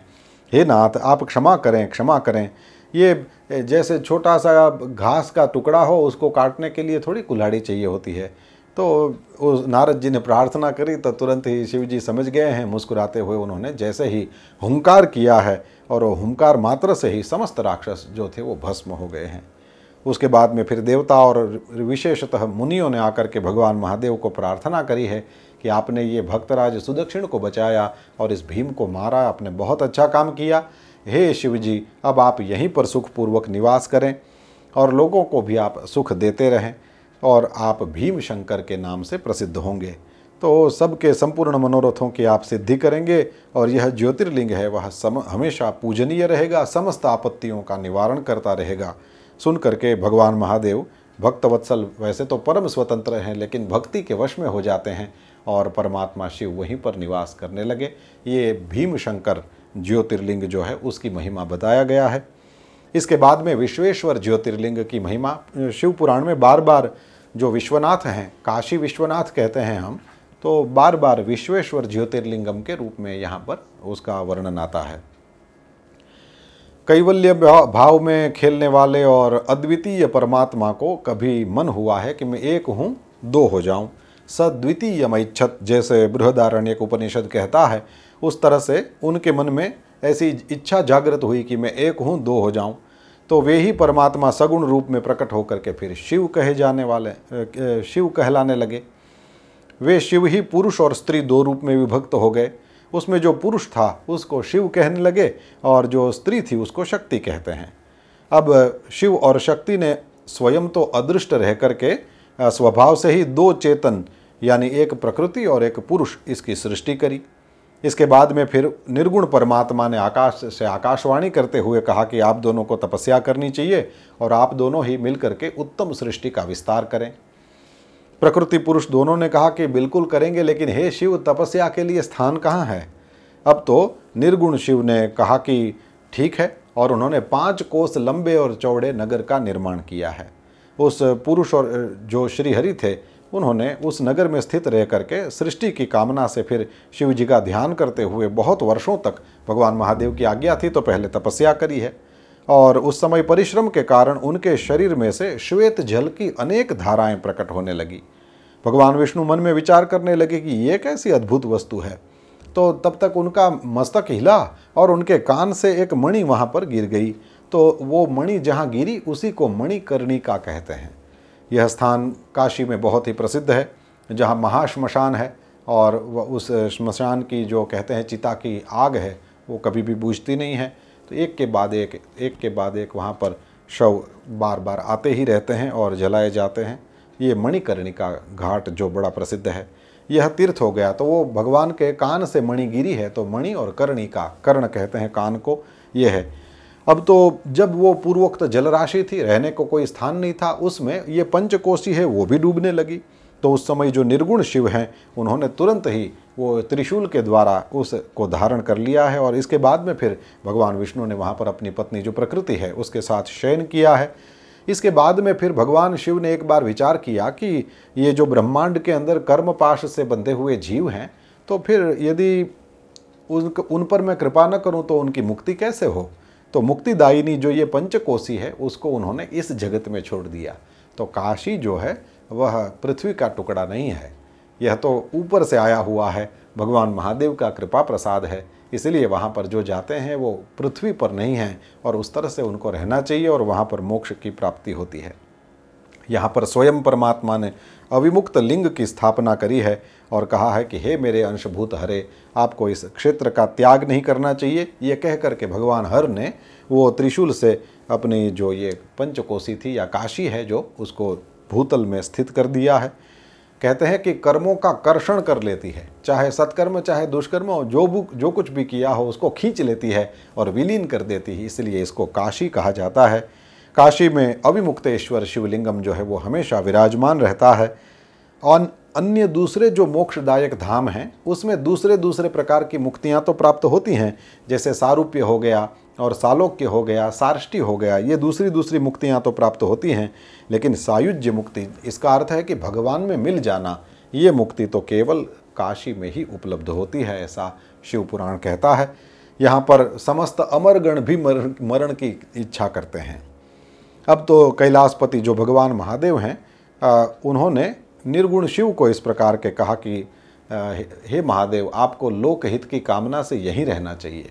तो भगवान अविमुक्तेश्वर हैं, उनकी प्रार्थना से भगवान शिव जो हैं वो यहीं पर काशी में हमेशा के लिए रह गए हैं और काशी को ही उन्होंने अपनी राजधानी बनाया है। इस प्रकार सर्वेश्वर शिव समस्त लोकों के ऊपर कृपा करने के लिए यहाँ विश्वनाथ के नाम से, काशी विश्वनाथ के नाम से आज जिनकी प्रसिद्धि है वे वहाँ पर विराजे। वाराणसी का महात्म्य अलग से बताया है, विश्वरूप का महात्म्य अलग से बताया है। अविमुक्त क्षेत्र का महात्म्य बताने के बाद में अब सूत पुराणी जो सामने मुनिवर बैठे हैं सब उनको कहते हैं कि सुनिए, अब मैं सद्गुरु भगवान वेदव्यास के मुख से सुनी हुई जो त्र्यंबकेश्वर ज्योतिर्लिंगम है उसकी उत्पत्ति की जो कथा है और उसका महात्म्य जो है उसको मैं आपके सामने वर्णन करता हूँ, आप प्रेम से सुने। पूर्व काल की बात है। गौतम नाम से विख्यात एक श्रेष्ठ ऋषि जिनकी पत्नी का नाम अहल्या है, दक्षिण दिशा में जो ब्रह्मगिरी है वहाँ पर उन्होंने 10,000 वर्षों तक तपस्या करी है। एक समय वहाँ पर 100 वर्षों तक भयानक अवर्षण हुआ, यानी दुष्काल पड़ा। ऐसा अकाल कि पानी की एक बूंद भी कहीं दूर दूर तक दिखाई नहीं देती थी। वहाँ से फिर मुनि, मनुष्य, पशु पक्षी आदि सब के सब लोग दूर दूर दसों दिशाओं में चले गए हैं। वहाँ पर गौतम ऋषि ने उस समय 6 महीनों तक तपस्या करके वरुण को प्रसन्न किया है और वरुण जी ने प्रसन्न होकर के वरदान मांगने के लिए कहा तो ऋषि ने कहा कि महाराज आप जल के अधिदेवता हैं तो आप ही हम सबको इस विस्तार में सृष्टि चलती रहे और सब मनुष्य और मुनि और पशु पक्षी और ये सब यहाँ पर फिर से निवास करें, इस हेतु आप वृष्टि करिए जल की। तो वरुण ने कहा कि देवताओं के विधान के विरुद्ध वृष्टि न करके मैं, क्योंकि आप पर प्रसन्न हूँ, इसलिए इच्छा अनुसार आपको ऐसा जल दूंगा जो हमेशा ही अक्षय रहेगा। आप ऐसा करिए कि आप एक गड्ढा खोदिए। तो उनके ऐसे कहने पर गौतम ने एक हाथ जो गहरा था उतना गड्ढा खोदा और वरुण भगवान ने उसको दिव्य जल से भर दिया और कहा कि ये कभी भी क्षीण नहीं होगा, इसमें से कितना ही जल निकाल लो, इसमें जल बार बार आता ही रहेगा और यह तीर्थ रूप होगा और पृथ्वी पर आपके ही नाम से यह प्रसिद्ध होगा। वरुण देव अंतर्धान हो गए। महर्षि गौतम ने भी बड़ी सुख की प्राप्ति करी कि ठीक है इसी में से जल प्राप्त होगा, लेकिन जल तो प्राप्त होगा। इसके बाद में तो फिर उन्होंने ये सब मुनि धान्य जो कहे जाते हैं, नीवार आदि, ये सब बो दिया और अलग अलग प्रकार के दूसरे भी कई धान्य, विविध प्रकार के वृक्ष और कई प्रकार के फल फूल वहाँ पर खिलने लगे और समाचार सुनकर के कई हजारों ऋषि मुनि और पशु पक्षी और बहुसंख्यक जीव जो हैं वो वहाँ पर उस जल के प्रभाव से सब लोग आने लगे। अनेक शुभ कर्म परायण ऋषि भी वहाँ पर अपने शिष्यों सहित, अपने परिवार सहित वहाँ पर निवास करने लगे। गौतम जी के प्रभाव से उस आश्रम में खूब आनंद छा गया। एक बार वहाँ गौतम के आश्रम में जाकर के वसी हुई जो ब्राह्मण की स्त्रियाँ थी वो पानी को ही निमित्त बना करके अहल्या पर कुछ नाराज हो गई। उन सब ब्राह्मणियों ने अपने पतियों को थोड़ा वो ये कहा कि आप इनका अपमान करिए। तो उन सब लोगों ने गौतम का अनिष्ट करने की कामना से गणेश जी की आराधना करी। गणेश जी प्रकट हुए, वरदान मांगने के लिए बोले तो कहा कि बस आप ऐसा ही कुछ उपाय करिए कि जिस वजह से सारे ऋषि मुनि जो हैं वो डरा धमका करके लेकिन गौतम को इस आश्रम से निकाल दें। गणेश जी ने कहा कि आप जो कर रहे हो वो सब उचित काम तो नहीं है। किसी भी अपराध के बिना उन पर क्रोध करने के कारण आप लोगों की हानि होगी। जिसने पहले उपकार किया हो उनको यदि कोई दुख देता है तो वो उसके अपने लिए हितकारक नहीं होता है। उपकारी को कोई दुख देगा तो वह व्यक्ति जगत में अपना ही नाश करा लेगा। गौतम ने जल की व्यवस्था करके तुम सबको सुख दिया और इस समय तुम सब लोग मिलकर के उनको दुख देने की व्यवस्था कर रहे हो। विचार कर लो, यदि तुम लोग मेरी बात नहीं मानोगे तो गौतम के लिए तो यह तुम्हारा बर्ताव जो है वह अच्छा ही सिद्ध होगा, उनके लिए तो हितकारक ही सिद्ध होगा, लेकिन तुम नहीं मानोगे तो फिर तुम्हारा कुछ अकल्याण हो सकता है। इसलिए सोच करके कुछ दूसरा वरदान मांगो। लेकिन ब्राह्मण लोग समझे नहीं, उनके आँखों आड़े कोई पट्टी बंध गई थी या विवेक नहीं रहा था, अपनी पत्नियों में किसी प्रकार की आसक्ति के कारण ऐसा लगता है। तो गणेश जी ने कहा ठीक है तुम इसी आग्रह पर टिके हो तो मैं क्या करूं, जो होना होगा वो तो हो करके ही रहेगा। तो ये कह करके गणेश जी ने फिर जो घटना घटी है वो एक दुर्बल गाय बन करके गणेश जी वहाँ आश्रम के उस खेतों में चरने लगे और गौतम जी वहाँ पर ऐसे ही दैववश वहाँ पर पहुँचे हैं और एक कुछ घास उन्होंने अपने हाथ में उठा ली और गाय को केवल वो हाँकने के लिए केवल वो करने लगे, शब्द करने लगे और उसमें उस घास का केवल उस गाय को स्पर्श मात्र हुआ और स्पर्श मात्र होते ही वह गाय जो है वो पृथ्वी पर गिर गई। वो गणेश जी ही थे, उन लोगों ने वरदान मांगा था। देवता भी अपने वो कोई तपस्या करता है तो फिर बंध जाते हैं ये सब करने के लिए, तो और गिरी और वहीं पर वो गाय जो है वो मर गई। अब तो जितने द्वेषी ब्राह्मण और दुष्ट स्त्रियां जो थी उनकी, वे सब वो छिप करके सब देख ही रहे थे और जोर से वहां पर आकर के गौतम जी को डराने धमकाने लगे, और आपने तो गौ हत्या कर दी और ये है वो है, अहल्या को भी, उनको भी फटकारने लगे हैं। तो कहा कि बस कुछ भी हो जाए, अब आप इस आश्रम में नहीं रह सकते, अन्यत्र कहीं चले जाइए। तो फिर तत्काल गौतम ऋषि को, अहल्या को, उन सबको निकल जाना पड़ा वहाँ से। तो 1 कोस दूर जा करके उन्होंने अपना आश्रम बनाया कि हम इन ब्राह्मणों से 1 कोस दूर चले जाएंगे। लेकिन वो सब वहाँ भी पीछे आए कि जब तक इस पाप की निवृत्ति नहीं होती, आपके द्वारा न कोई यज्ञ किया जा सकता है, न किसी पितरों का आप तर्पण कर सकते हैं, कुछ भी नहीं कर सकते। तो गौतम आदि ने अपनी शुद्धि के लिए बहुत अनुनय विनय किया है, और इसके बाद में इन्होंने इतना कठिन प्रायश्चित बताया कि उसका कोई वो नहीं हो सकता कि कौन करे ऐसा प्रायश्चित। उसके बाद में पता नहीं उनकी बुद्धि कहीं शुद्ध हुई है, और उन लोगों ने कहा कि पार्थिव लिंग की पूजा करोगे तो तुम्हारी शुद्धि हो जाएगी। और पत्नी सहित गौतम ऋषि वहाँ पर भगवान महादेव की पार्थिव लिंग की उपासना करते हैं। बार बार पार्थिव लिंग आता है। शायद यदि आपके मन में पता ही होगा, लेकिन यदि प्रश्न हो कि ये पार्थिव लिंग होता क्या है, तो किसी भी मिट्टी से बनाया हुआ जो शिवलिंग है वह पार्थिव लिंग है, और उसकी कभी पूजा हुई होती नहीं है क्योंकि आप ही ने बनाया है। और उस पर अपनी तरह से अपनी श्रद्धा भक्ति के अनुसार पूजा करना, और हो सके तो अभिषेक आदि करना यदि हो सके, तो उस तरह से जो हम पूजा करते हैं ये पार्थिव पूजा है। वो हमने ही शिवलिंग बनाया और हमने ही उसका पूजन आदि करके हमने ही उसका विसर्जन किया, तो ये सर्वोत्तम पूजा यहाँ पर मानी गई है। तो सर्वोत्तम शिवलिंग किसका, ये ना तो सोने का, ना तो ये सब मणि आदि का कि पन्ने का है और हीरे का है और मूंगे का है और स्फटिक का है या पारद का है, सब अच्छी धातुएं हैं। सब शिवलिंगों में प्रभाव है ही है, क्योंकि कण कण शिव है, तो फिर ये सब धातुएं क्यों शिव नहीं हैं। लेकिन सीधी सादी बात, सब ने, बड़े बड़े लोग जिनको कह सकते हैं हम, स्वयं राम जी आगे जा करके वो दर्शन होगा हमको कथा में, सभी लोग पार्थिव लिंग की ही पूजा करते हैं। तो इसकी बड़ी महिमा है। तो पत्नी सहित गौतम इस प्रकार से पार्थिव लिंगों की आराधना करने लगे। भगवान महादेव अत्यंत प्रसन्न हुए हैं, और भगवान महादेव ने, श्री शिव शंभु ने उनको दिव्य दर्शन दिया है। जैसे ही भगवान महादेव वहाँ पर प्रकट हुए हैं, गौतम ने चरणों में साष्टांग लौट करके स्तुति करी है, कहा कि हे देव, मुझे निष्पाप कर दीजिए। भगवान महादेव ने कहा, हे मुने, आप धन्य हैं, आप कृतकृत्य हैं, आप हमेशा से ही निष्पाप हैं। इन दुष्टों ने तो आपके साथ छल किया है। जगत में लोग आपका दर्शन करेंगे तो वे स्वयं पाप रहित हो जाएंगे। आप हमेशा मेरी भक्ति में तत्पर रहने वाले हैं, आप कभी पापी हो सकते हैं?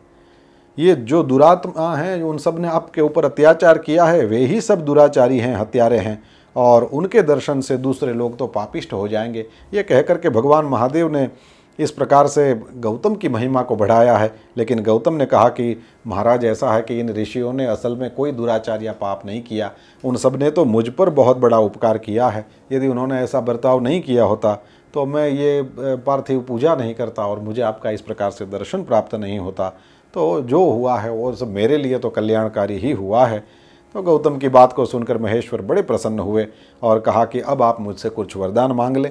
शिव जी का ये बहुत है, कुछ भी किया हो वरदान मांग लो, वरदान मांग लो। आशुतोष, आशु माने तुरंत, तोष माने प्रसन्न हो जाने वाले। तो गौतम ने कहा कि महाराज और क्या कहूँ। दोनों चरण पकड़ लिए हैं और कहा कि आप प्रसन्न हैं तो आप मुझे गंगा प्रदान करें, और ये कह करके आप महान उपकार करिए सब पर। इसके बाद में फिर भगवान महादेव ने गंगा जी दिया है गौतम ऋषि को, और गौतम ने कहा कि हे गंगे, आप धन्य हैं, आपने संपूर्ण भुवन को पवित्र किया है। निश्चित रूप में नरक में पड़ने वाले इस गौतम को यानी मुझे आप प्रसन्न करिए, पवित्र करिए। तो शिव जी ने गंगा को कहा कि आप मुनि को पवित्र करिए और फिर वापस मत जाइए। वैवस्वत मनु के 28वें कलयुग तक, अभी जो चल रहा है ये 28वां कलयुग है, तो यहाँ तक आप इस पृथ्वी पर ही रहिए। गंगा जी ने कहा कि मेरा महात्म्य सब नदियों से अधिक हो, और गंगा कहती हैं कि अंबिका और गणों के साथ आप भी यदि यहाँ रहने के लिए तैयार हो तो फिर मैं इस धरातल पर रह जाऊंगी। तो गंगा की बात सुनकर के भगवान शिव ने कहा कि ठीक है, मैं आपसे अलग थोड़ी हूँ, तो फिर भी आपने जैसा कथन कहा है इसमें कोई फर्क नहीं होगा, मैं भी आपके साथ यहाँ रहूँगा।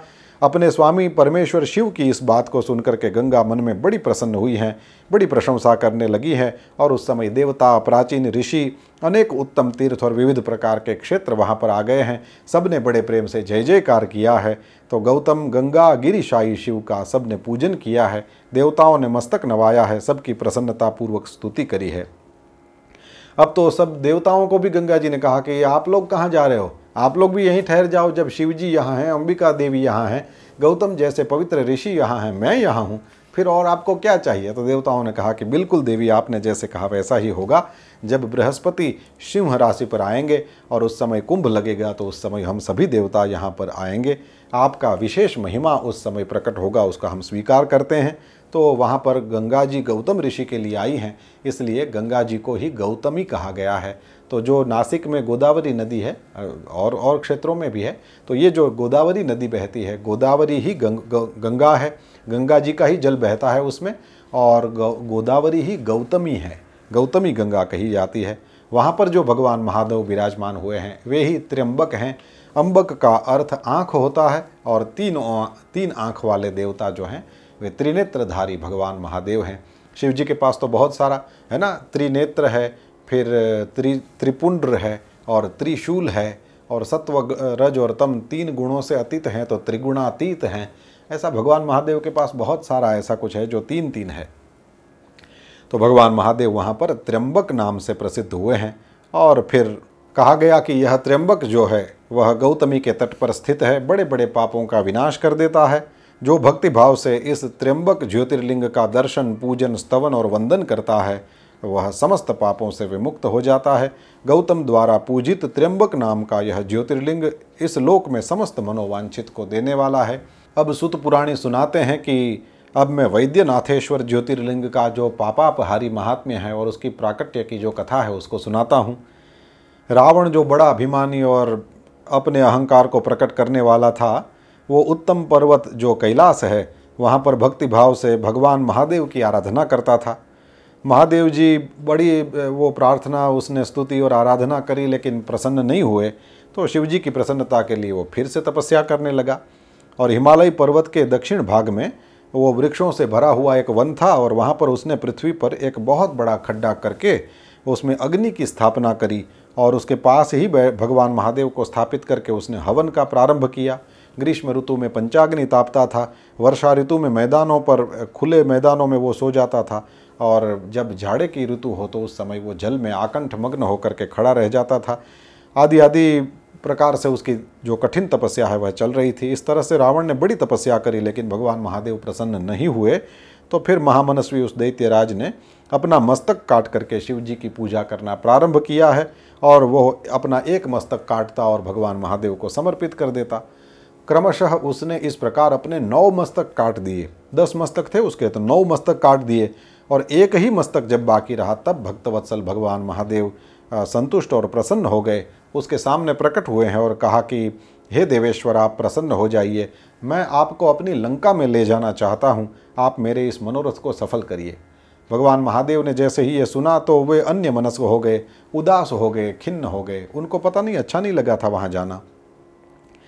तो कहा कि हे राक्षस राज, ऐसा करो कि तुम मेरे इस उत्तम लिंग को भक्ति भाव पूर्वक अपने घर ले जाओ, और इतना ध्यान रखना यदि कहीं पृथ्वी पर रख दोगे तो फिर उसके बाद वो लिंग वहीं पर सुस्थिर हो जाएगा, वो वहाँ से हिलेगा डोलेगा नहीं। तो सुत पुराणी ने कहा कि राक्षस राज रावण ने कहा शिव जी को बहुत अच्छा, और फिर वो तो उस शिवलिंगम को लेकर के लंका की ओर जाने के लिए तैयार हो गया है, घर की ओर निकल पड़ा। भगवान महादेव की कुछ माया, मार्ग में उसको लघुशंका की इच्छा हुई, और लघुशंका के आवेग को वह सामर्थ्यशाली था लेकिन उस वेग को रोक नहीं पाया। तो उस समय आसपास उसने देखा तो कोई ग्वाला था। अब उस ग्वाले को देख करके रावण ने उसको कहा कि इधर आ। तो वो आया है, शिवलिंग को उसके हाथ में पकड़ा दिया और कहा कि देख, ऐसा कर कि मैं अभी आ जाऊंगा, तू इसको पकड़ करके यहीं खड़े रहना। तो रावण गया लघुशंका के लिए। वो ग्वाला जो था वो अपने हाथ में इस तरह से शिवलिंग को पकड़ करके बैठा। एक मुहूर्त जितना समय बीत गया लेकिन फिर भी रावण वापस नहीं आया। तो शिवलिंग के भार से पीड़ित होकर के उस ग्वाले ने, वो बड़ा व्याकुल हो गया था, भार के कारण अब बिल्कुल ज़्यादा उठा नहीं सकता था वो, तो उसने शिवलिंग को पृथ्वी पर यहीं पर रख दिया। जैसे ही रख दिया तो फिर वो हीरकमयी जो शिवलिंग था वो वहीं पर स्थिर हो गया। वही शिवलिंग जो है वह तीनों लोकों में वैद्यनाथेश्वर के नाम से प्रसिद्ध हुआ। वह सत्पुरुषों को भोग देने वाला और मोक्ष देने वाला है। यह श्रेष्ठ ज्योतिर्लिंग, इसका दर्शन भी कोई करता है तो उसके पूजन से भी वह समस्त पाप आदि का हरण कर लेता है। तो वैद्यनाथ नाम देवताओं ने उनका रखा है। वो क्यों? बोले, कहते हैं कि शिवजी ने अपनी अमोघ दृष्टि से वैद्य की तरह रावण के समस्त मस्तकों को यथास्थान, वो जो 9 मस्तक काट दिए थे, तो अपनी अमोघ दृष्टि से भगवान महादेव ने यथास्थान उन 9 मस्तकों को जोड़ दिया है और इसी वजह से उनको वैद्यनाथ कहते हैं। ये कहा गया, यह ज्योतिर्लिंग का बताया गया। इसके बाद में नागेश्वर नाम का ज्योतिर्लिंग है। वहाँ पर दारुका नाम की कोई प्रसिद्ध राक्षसी थी। उसका पति जो था वो दारुक था, अत्यंत बलवान राक्षस था। उसने कई सत्पुरुषों का संहार करके बड़ा उत्पात मचाया था और वो स्वच्छंद विचरण करता रहता था। पश्चिम समुद्र के तट पर उसका एक वन था। दारुका अपने विलास के लिए वहाँ जाती थी। वहीं जो भूमि, वृक्ष आदि और भी वो उपकरण के साथ जहाँ दारुका चली जाए वहाँ वो वन भी चला जाता था। दारुक अपनी पत्नी दारुका के साथ जहाँ भी वो रहता था दूसरों को, सबको डराता रहता था। तो सारी प्रजा, उन लोगों ने देखा कि ये दारुक और दारुका ये दोनों अपने वन को साथ में लेकर के जहाँ भी जाते हैं लोगों को परेशान करते हैं, तो महर्षि औरव की शरण में गए हैं। औरव ने शरणागतों की रक्षा के लिए राक्षसों को शाप दे दिया कि ये राक्षस यदि पृथ्वी पर प्राणियों की हिंसा अथवा यज्ञ का विध्वंस करेंगे तो उसी समय अपने प्राणों से हाथ धो बैठेंगे। इसके बाद में राक्षस सब डरे हैं। अब इस अवस्था में राक्षसी दारुका ने कहा कि भवानी के वरदान से मैं मेरे इस वन को चाहूँ वहाँ ले जा सकती हूँ, तो ऐसा करते हैं कि हम लोग समुद्र में जा कर के बसते हैं। राक्षस लोग पृथ्वी पर न रह करके जल में जा कर के वहाँ निर्भय रहें, लेकिन उनका स्वभाव थोड़ी जाएगा, तो वो वहाँ के प्राणियों को पीड़ा पहुँचाने लगे। एक बार तो कई नौकाएँ वहाँ से निकली हैं और राक्षसों ने उसमें बैठे हुए सभी लोगों को पकड़ लिया है। उसमें सुप्रिय नाम का एक वैश्य था। वो उस दल का सरदार था और भगवान महादेव का परम भक्त भी था। वो स्वयं तो शिव जी की पूजा करता, उसने अपने कई साथियों को भी शिव पूजा सिखाया था और सभी लोग नमः शिवाय का मंत्र जप करते थे। दारुक राक्षस को जब इस प्रकार का पता चला तो वो सुप्रिय को धमकाने लगा और मारने के लिए दौड़ा। तो सुप्रिय तो बड़ा ही डर गया है और उसके नेत्र जो हैं वो भय से अधीर हो गए, कातर हो गए। और वैश्यपति ने भगवान महादेव को पुकारा है, हे देवेश्वर शंकर, मेरी रक्षा करिए, रक्षा करिए, इन दुष्टों से बचाइए। कहते हैं प्रार्थना करने से ही भगवान महादेव एक विवर से प्रकट हो गए हैं और उनके साथ ही 4 दरवाजों वाला एक उत्तम मंदिर प्रकट हो गया। उसके मध्य भाग में अद्भुत ज्योतिर्मय शिवलिंगम प्रकाशित हो रहा था और भगवान महादेव ने प्रसन्न होकर के स्वयं पाशुपत अस्त्र लेकर के प्रधान राक्षसों, उनके सारे उपकरणों और उनके सारे सेवक थे उनको तत्काल ही नष्ट कर दिया और दुष्ट हंता भगवान महादेव ने अपने भक्त सुप्रिय की रक्षा किया है। भगवान महादेव ने उस वन को भी वरदान दिया कि आज से इस वन में हमेशा ही ब्राह्मण, क्षत्रिय, वैश्य, शूद्र ये सब लोग रहेंगे, उन सब के धर्मों का पालन होगा। श्रेष्ठ मुनि यहाँ पर निवास करेंगे और तमोगुणी राक्षस यहाँ पर नहीं रह सकेंगे। दारुक आदि को मार दिया तो वो दारुका जो उस राक्षस की पत्नी थी वो पार्वती अम्बा की स्तुति करने लगी। तो पार्वती अम्बा प्रसन्न हुई, कहा कि बताओ मैं क्या करूं? बोले मेरे वंश की आप रक्षा करिए। तो पार्वती अम्बा भगवान महादेव के पास आकर के कहती हैं कि ये जो राक्षसी दारुका देवी है वो मेरी ही शक्ति है, इसलिए आप ऐसा कुछ करिए कि सब मिलकर के इस वन में निवास करें, ऐसी मेरी इच्छा है। भगवान महादेव ने कहा ठीक है। तो भक्तों का पालन करने के लिए प्रसन्नतापूर्वक फिर मैं भी इसी वन में रहूँगा। जो पुरुष वर्ण धर्म के पालन में तत्पर होकर के प्रेम पूर्वक मेरा दर्शन करेंगे तो वे चक्रवर्ती राजा होंगे और कलयुग के अंत में और सत्ययुग के प्रारंभ में महासेन का पुत्र वीरसेन जो राजाओं का भी राजा होगा वो मेरा अत्यंत भक्त होगा और वह पराक्रमी राजा होगा। वो यहाँ आकर के दर्शन करेगा इत्यादि जो भविष्य में होने वाली कथाएं हैं ये बताया और ज्योतिर्लिंग स्वरूप में महादेव जी वहीं पर स्थित हो गए। ये नागेश्वर कहे जाते हैं। आज द्वारका जी के पास में जो नागेश्वर ज्योतिर्लिंग है वहाँ की ये कथा है। और जगह भी नागेश्वर मानते हैं। तो शिव जी तो कहाँ नहीं हैं, हमको तो सब ज्योतिर्लिंग हमारे लिए पूज्य ही हैं और सब जगह हम पूजा ही करें। अब रामेश्वरम जो ज्योतिर्लिंग है उसकी महिमा बताते हुए कहते हैं कि जब रावण वो रामावतार में सीता जी का हरण करके चला गया तो फिर भगवान राम सुग्रीव के साथ 18 पद्म वानर सेना को लेकर के समुद्र के किनारे पर आए हैं। वहाँ पर विचार करने लगे कि इस समुद्र को कैसे लांघें और सबको साथ लेकर के समुद्र के सामने पार कैसे चलें और फिर वहाँ जा कर के रावण को कैसे जीतेंगे। तो उतने में ही श्री रघुनाथ जी को प्यास लगी है। उन्होंने जल मांगा है और वानर लोग मीठा जल लेकर के आए हैं। श्री रघुनाथ जी ने प्रसन्न होकर के उस जल को ले तो लिया, लेकिन तब तक तो स्मरण हो आया कि मैंने अपने स्वामी भगवान शंकर के दर्शन नहीं किए हैं, मैं ये जल कैसे पीऊँ, जब तक शिव जी का दर्शन नहीं कर लूँ जल नहीं पी सकता। और उसके बाद में फिर उन्होंने उस जल को पिया नहीं, रख दिया और रघुनंदन ने वहीं पर मिट्टी से शिवलिंगम बना करके पार्थिव पूजन किया है। आवाहन आदि 16 उपचारों को प्रस्तुत किया है। विधिपूर्वक बड़े प्रेम से शिव जी की अर्चना करी है और प्रणाम और दिव्य स्तोत्र से यत्नपूर्वक भगवान महादेव को संतुष्ट किया है और भक्ति भाव से उनको प्रार्थना करी है, हे मेरे स्वामी देव महेश्वर, आपको मेरी सहायता करना चाहिए, बिना आपके सहयोग के मेरे कार्य का सिद्ध होना कठिन है इत्यादि। और जैसे ही शिव स्तवन हुआ है और जय शंकर जय शिव करके भगवान राम बोलने लगे, उनके मंत्र के जप और ध्यान में फिर स्थिर हो गए हैं। और उसके बाद में फिर पुनः पूजा करी है रघुनाथ जी ने और इसके बाद में फिर अपने स्वामी के पास वे नाचने लगे हैं और उस समय उनका हृदय जो है वो प्रेम से द्रवित हो रहा था। और इसके बाद में भगवान महादेव के संतोष के लिए उन्होंने यानी रघुनाथ जी ने गाल बजाया है, अव्यक्त शब्द किया है। भगवान महादेव उन पर बड़े ही प्रसन्न हुए। ज्योतिर्मय महेश्वर वामांग भूता पार्वती और पार्षद गणों के साथ शास्त्रोक्त उनका जो निर्मल स्वरूप है उसको धारण करके तत्काल वहाँ पर प्रकट हो गए हैं और कहा, हे श्री राम, आपका कल्याण हो, आप वरदान मांगिए।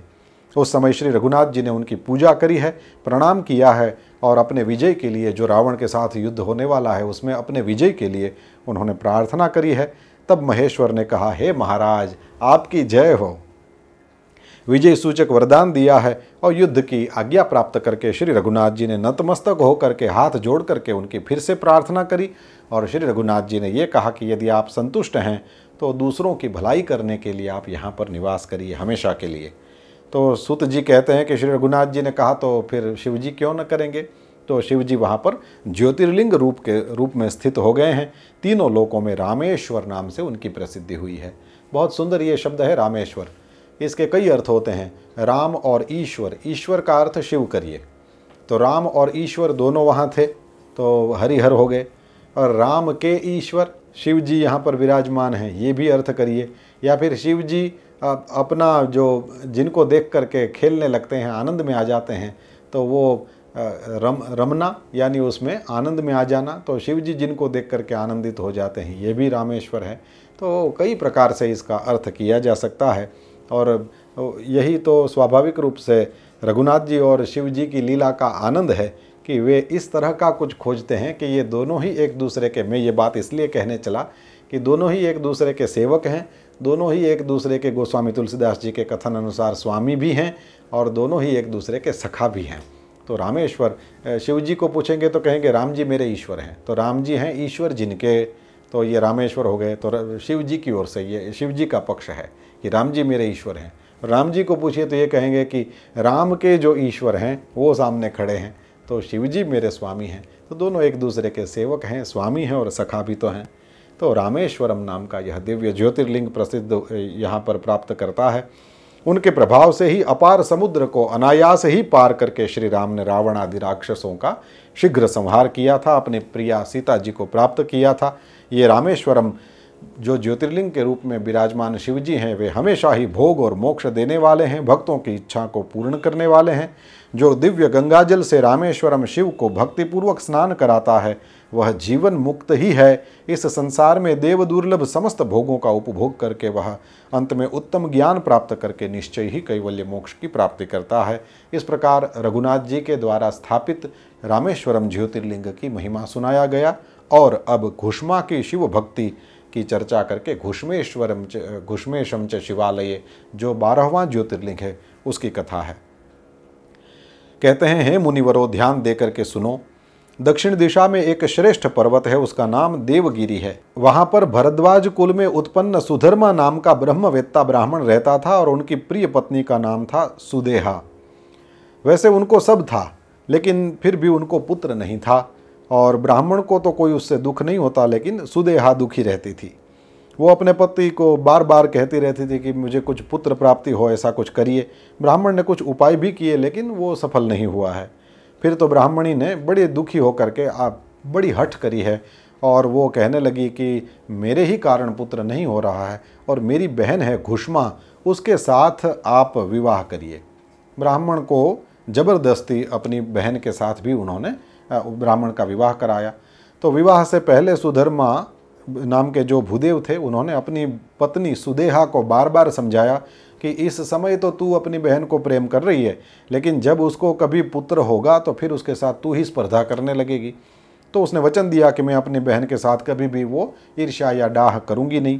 तो घुष्मा दासी की तरह अपनी बड़ी बहन की सेवा करने लगी। सुदेहा भी उसको बहुत प्रेम करने लगी। घुष्मा और अपनी शिव भक्ता जो बहन है उसकी आज्ञा से वो घुष्मा जो थी वह नित्य 100 पार्थिव लिंग बना करके उसकी पूजा करने लगी विधिपूर्वक, और पूजा करके पास में ही एक तालाब था, वहाँ पर वो शिवलिंगों का विसर्जन भी कर देती। अब तो भगवान महादेव की कृपा से उसको एक सुंदर पुत्र की प्राप्ति हुई है। वह सौभाग्यवान था, सद्गुण संपन्न था। अब घुष्मा का मान थोड़ा बढ़ा और वही सुदेहा को अच्छा नहीं लगा, तो इतना डाह और ईर्ष्या उत्पन्न हुई। और फिर जब समय हुआ तो उस पुत्र का विवाह भी हो गया, पुत्र वधू भी घर में आई। अब तो सुदेहा और ज़्यादा जलने लगी। तो एक दिन फिर रात में सोया हुआ जो बेटा था उसको छुरी लेकर के सुदेहा ने मार दिया। अब तो उसके टुकड़े टुकड़े कर दिए और कटे हुए उन अंगों को वो उसी तालाब में ले जा करके उसने फेंक दिया जिसमें घुष्मा जो है वो नित्य अपने पार्थिव लिंगों की पूजा करके विसर्जन किया करती थी। और ये तो शांति से सुदेहा जो है वो सो गई। अब तो उसकी जो बहू है, पुत्र वधू है, वह जब सवेरे उठी और उसने पति की शैया को देखा तो वो तो खून से सनी हुई दिखी। उसके शरीर के कुछ कुछ टुकड़े भी दिखाई दिए। तो वो तो बड़ी दुखी हो गई। उसने अपने सास के पास आकर के यानी घुष्मा के पास आकर के कहा कि हे उत्तम व्रत का पालन करने वाली आर्ये, आपके पुत्र कहाँ चले गए? तो वहाँ पर गए हैं और देखा तो वो तो फिर हाय मैं मर गई ये कह करके पुत्र वधू जो है वह रोने लगी है। और उसकी जो सुधर्मा की बड़ी बहन थी सुदेहा, वो भी वहाँ आकर के झूठ मूठ हाय हम मर गए ये सब कह करके दुख में डूब गई। तो उसने ऊपर से तो दुख जताया लेकिन अंदर से उसको बड़ा आनंद था कि अब तो हम दोनों समान हो गई। अब घुष्मा भी उस समय उस वधू के दुख को सुन करके नित्य पार्थिव पूजन के व्रत के कारण उसका मन इतना स्थिर है कि बिल्कुल भी विचलित नहीं हुई। और इसके बाद में उसके मन में अपने पुत्र को देखने के लिए बिल्कुल भी कोई उत्सुकता भी नहीं थी। अपने उसके जो पति हैं उसकी भी स्थिति, सुधर्मा की स्थिति भी वही थी। और जब तक नित्य नियम पूरा न हो जाए तब तक और किसी बात की चिंता करना ये सब उनके स्वभाव में नहीं था। तो दोपहर में जैसे ही पूजा पूरी हुई है, घुष्मा ने अपने पुत्र की भयंकर शैया पर दृष्टिपात किया है, लेकिन मन में कुछ भी किंचन मात्र भी उसको दुख नहीं हुआ। वो सोचने लगी कि जिन्होंने यह पुत्र दिया था वे ही उसकी रक्षा करेंगे। भगवान तो भक्त प्रिय कहे जाते हैं, काल के भी काल हैं, सत्पुरुषों के आश्रय हैं, वे सर्वेश्वर शंभु ही हमारे रक्षक हैं। तो वो माला गूंथने वाला जो माला बनाता है वो ही सभी मणियों को इकट्ठा करता है और उसकी कभी मर्जी हो तो कुछ ऐसा हो तो वो सारे फिर वो मणियों को फिर अलग भी कर देता है। वो तो अपने पूजा किए हुए शिवलिंगों को लेकर के पूर्ववत यानी रोज जैसे जाती थी वो स्वस्थ चित्त से शिव नामों का उच्चारण करती हुई वो तालाब के किनारे गई। उसने पार्थिव लिंगों को तालाब में पधरा दिया और फिर जब वो घर पर वापस आ रही थी तो उसने देखा कि उसी तालाब के किनारे पर उसका पुत्र खड़ा है। सुत जी कहते हैं कि पुत्र को जीवित देख करके भी उसकी माता घुष्मा को ना तो हर्ष हुआ ना तो उस समय विषाद हुआ था, यानी वो हर्ष और शोक से ऊपर उठ गई थी। पूर्ववत वह स्वस्थ ही बनी रही। अब उस समय उसके ऊपर संतुष्ट हुए भगवान महादेव ज्योति स्वरूप महेश्वर शिव शीघ्र ही उनके सामने प्रकट हो गए हैं और कहा कि हे सुमुखी, तुम पर मैं प्रसन्न हूँ, वरदान मांगो। तुम्हारी दुष्ट उस सौतन ने ही इस बच्चे को मार दिया था, इसलिए अब मैं उसको त्रिशूल से मार दूंगा। सुत जी कहते हैं उस समय घुष्मा ने शिव जी को प्रणाम करके कहा कि सुदेहा मेरी ही अपनी बड़ी बहन है, इसलिए आपको कृपापूर्वक उसकी भी रक्षा करनी चाहिए। भगवान महादेव ने कहा अपकार करने वाले पर उपकार क्यों करती है? घुष्मा ने कहा महाराज देखिए, आपका दर्शन करने मात्र से ही कोई पाप रहता नहीं है, इस समय आपका दर्शन करके उसके सारे पाप भस्म हो जाएं और जो अपकार करने वालों के ऊपर भी उपकार करते हैं उसको देखने मात्र से देखने वाले के पाप बहुत दूर तक भाग जाते हैं। हे प्रभु, यह जो अद्भुत भगवद वाक्य है इसको मैंने सुना है, इसलिए हे सदाशिव, जिसने भी ऐसा कुकर्म किया है वो वही करें, हम ऐसा क्यों करें। तो भगवान महादेव और प्रसन्न हुए हैं। हे घुष्मे, तुम और भी कोई एक वरदान मांग लो, क्योंकि तुम्हारी भक्ति और विकार शून्य स्वभाव से मैं बड़ा प्रसिद्ध हूँ। तो फिर वो घुष्मा वो बोल उठी कि हे प्रभु, वरदान देना चाहते हैं यदि तो लोगों की रक्षा करने के लिए क्यों ऐसा न करें कि आप यहीं पर निवास कर लें और मेरे नाम से ही आपकी ख्याति भी हो। तो शिव जी ने कहा कि बिल्कुल, मैं तो अपने भक्तों के अधीन हूँ, तुम घुष्मा हो तो आज से फिर मैं तुम्हारे नाम से घुष्मेश्वर कहा जाऊँगा। तो ये ऐसा मेरा कोई नाम भी नहीं है, तो ये ज्योतिर्लिंग माना जाता है और भगवान महादेव का नित्य वहाँ पर निवास है। वह शुभ ज्योतिर्लिंग घुष्मेश नाम से ही प्रसिद्ध हुआ। और ये बोलते हैं ना, घुष्मेशम च शिवालय, तो ये शिवालय यानी किसी शिव जी के मंदिर में है, ये नहीं है। कहते हैं कि यह जो सरोवर है, शिव जी ने ही कहा यह सरोवर शिवलिंगों का आलय हो जाए और इसीलिए इसकी तीनों लोकों में शिवालय नाम से प्रसिद्धि होगी। तो ज्योतिर्लिंग वहाँ पर स्थापित हुआ है भगवान महादेव का, उसका नाम घुष्मेश, और वो जो सरोवर था उसी को शिवालय कहा गया। तो घुष्मेशम च शिवालय। इस प्रकार इन 12 ज्योतिर्लिंगों की कथा यथा समय आपके सामने कही गई। कुछ ज़्यादा ही समय लिया गया है, लेकिन ये तो अब आप इतने दिनों से प्रसन्नतापूर्वक दे ही रहे हैं, तो आज भी थोड़ा लोभ था कि 12 ज्योतिर्लिंगों की कम से कम कथा सुना दिया जाए, यही आपके सामने रखा गया। अब शिवरात्रि का व्रत आदि इसी कोटि रुद्र संहिता के अंतर्गत आता है, लेकिन इसका हम दर्शन कल करेंगे। आज के इस सत्संग का खूब आनंद पूर्वक आज हम यहाँ पर विराम करते हैं। 2 मिनट के लिए 12 ज्योतिर्लिंग का स्मरण करते हुए हम शिव नाम लें और इसके बाद में फिर जय जयकार करेंगे। ओम नमः शिवाय, ओम नमः शिवाय, हर हर भोले नमः शिवाय। ओम नमः शिवाय, ओम नमः शिवाय, हर हर भोले नमः शिवाय। ओम नमः शिवाय, ओम नमः शिवाय, हर हर भोले नमः शिवाय। ओम नमः शिवाय, ओम नमः शिवाय, हर हर भोले नमः शिवाय। ओम नमः शिवाय, ओम नमः शिवाय, हर हर भोले नमः शिवाय। शिव हर हर भोले नमः शिवाय, शिव हर हर भोले नमः शिवाय। श्री चंद्रमौलीश्वर महादेव की जय। श्री सद्गुरुदेव भगवान की जय। ओम नमः पार्वती पतये, हर हर महादेव।